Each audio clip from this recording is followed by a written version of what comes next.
Story is staged in 1897 AD, and it was in the era of Meiji Year 30, Tokyo. In that era, there lived a powerful man. He works at a performance house with his master, and all he does is use his power to kill Oni. So much so that he is named the Oni Slayer. The period isn't just like any other one, and it is not like the Meiji Year 30 that you all know. And we can say this period is narrated in that dark and not so calm period. It was in the period of modernization in the guise of civilization. The government and the people decide to purge away all the ancient creatures, the Ayakashi, Oni, and other weird creatures which were honored and feared in the olden days of our parents. They called this the Great Purge, and after several years, most of these creatures were purged away from the surface of the earth, leaving the earth for only humans and living items. It is not without doubt that there are some of these creatures who could be narrowly speared and kept during these difficult period, and some of them are in the performance house where Oni Slayer works. Oni Slayer is known for his great strength. He has a scar around his body that seems like a line, and the line goes straight to his legs. That day, he stands up from his bed and goes to have his performance. He is to fight and defeat an Oni. As he gets there, the Oni jumps at him. He avoids the first attack and tries to hit the Oni, which he successfully does. After the Oni recovers from that injury for the first time, he is also planning his next fight. The viewers watching the performance scream the name of the Oni Slayer and hype him up so he can win the fight. The Oni sets up again to fight. He runs to hit the Oni Slayer, who at first pretends not to see him coming, then slides under the Oni and slits his entire body until he dies. Everyone viewing that fight screams happily. They enjoy the view. The referee for the fight declares that their very own Oni Slayer, who has been the best one and the undefeated one, is the same one who has won the fight. While the referee tries to sing his praise, the Oni Slayer leaves the pitch without talking or smiling at all. He returns to the bathroom, where he goes to wash off all the blood around him. After he finishes with his bath, his master comes to meet him. His master praises him for the great performance that he has done. The Oni Slayer appreciates his master for the opportunities. He asks him where he has found the creature that he fought with earlier. His master tells him that the creature is called the Chokra, and it was left behind by the Chichibu during the purge. The Oni Slayer tells his master that he must have had such great connections for him to still have access to the forbidden creatures, even after they have been ordered to destroy them all. His master laughs at him. He tells him that although they may not be the wealthiest performing house in the city, he is still one of the biggest, which gives him the connection to have access to anything he needs to do his duty. He tells him that he is even sure that with the way their performing house is going, except from other performing houses across the sea, they are one of the best and can even be the best in the world.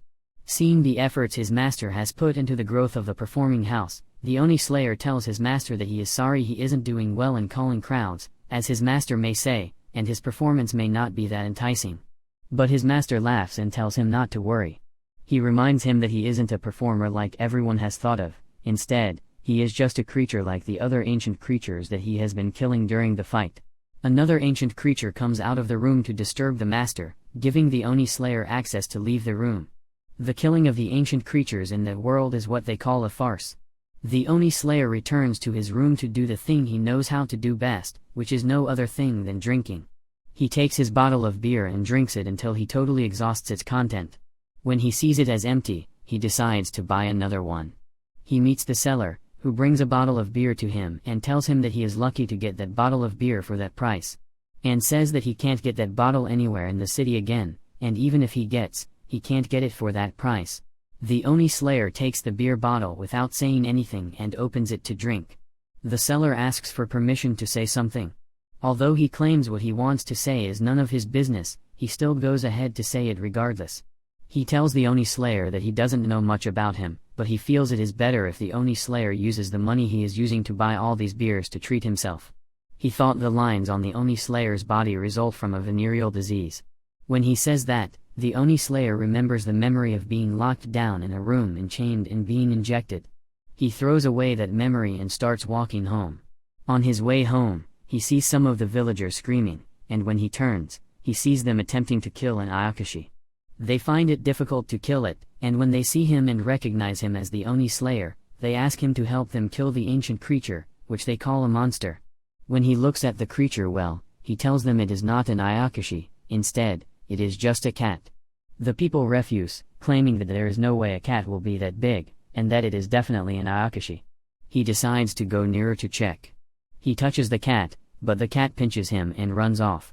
He licks the blood from the injury and declares that it is just a cat. He bows to the men, telling them that he is an Oni slayer, and he won't diminish himself by killing just the cat. They insult him, saying he is a nobody, and he eventually walks away. He walks home, and when he peeps at the door, he notices he is being stalked. He stands by the door and sees a lady holding a cage coming out of the room. He asks her who she is and says he doesn't appreciate being stalked, but she doesn't respond. She keeps walking alone, but he goes to touch her cage and asks her what is there. She gets angry. She brings out a wrapper, which she loosens, and she brings a gun from him. She starts fighting him, and he dodges all of her first attacks. She prepares to shoot a gun at him, but he uses his slippers to distract her and pours his beer inside her gun. He complains to her that the beer is expensive, but she keeps attempting to hit him. Eventually, he defeats her, and she falls. Instead of apologizing, she tells him that the reason she fought him is that he tried to touch her cage, and if he didn't do that, she would have gone her way. He replies that her statement seems more like a threat than an apology. She eventually tells him she has been watching him for a while, and she knows about his fights. He tells her that if she wants to know anything about the performing house, she should meet his master.